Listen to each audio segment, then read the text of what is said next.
One of the reasons digital asset market structure legislation is so important is that it's not just important to digital assets, used for speculative purposes. There's a whole group of blockchain applications, many of which are not primarily for financial or capital raising uses. Under former SEC Chairman Gensler, the rigid interpretation of securities law with no allowance for reexamination or serious thought put into this technology, it was stifling creation and innovation with blockchain technology. Thankfully, with President Trump's victory, those days are over. We now have an administration that is going to work to regulate blockchain and digital assets, not seeking to destroy them.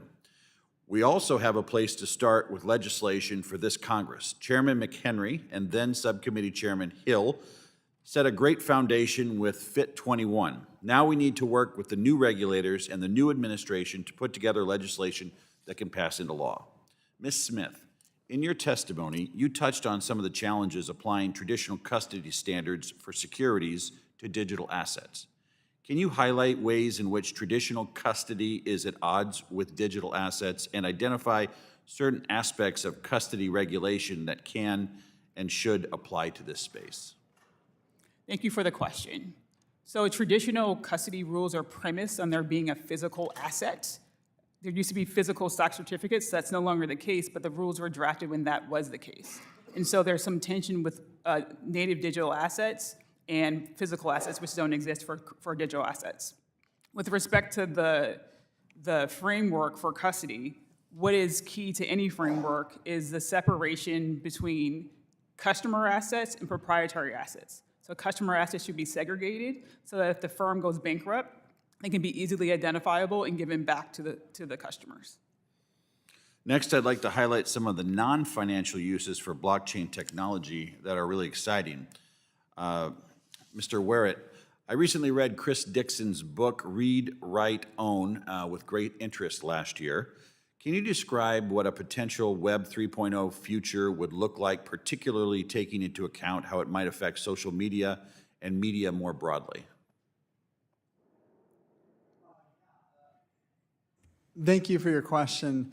So now in our current infrastructure with Web 2, the internet evolved essentially from, central companies providing information. Then it evolved to a state where, like YouTube and Wikipedia and different platforms, social media platforms gave folks the ability to contribute their own information. The problem is all of that information contributed in a decentralized way was funneled through centralized actors who then tapped into privacy and used that information for their own gain. And also, this is similar to how banks use our money. Banks also, like central intermediaries, use our money to lend against or whatever. So anyway, so the nice thing about Web 3 is it unlocks that need for an intermediary.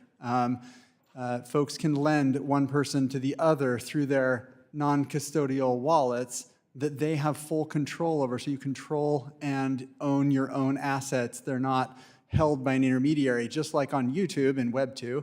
That's in Web 3. But in Web 2, your videos are held by YouTube. The blockchain allows you to host your own videos, host your own information, host your own essentially everything on the blockchain, and the title to that property is held there and controlled by your wallet. And following up, this is more just help me understand, what are decentralized physical infrastructure networks and what role could they play in the future? Decentralized networks, for example, are you think about the internet as a lot of different servers that are decentralized and they work together to, they're not owned by one company, but all of these different servers communicate with each other, computers communicate with each other, and that's how blockchains work and the various distributed validators. So a single blockchain can have hundreds of validators in it, and those validators work together in a decentralized way across the globe to validate transactions, and once they're kind of burned onto that blockchain, block by block, they build a ledger together in a unified way, though they are decentralized in their validating work. So that's a Thank you so decentralized much. network. I have no more time left. I yield back.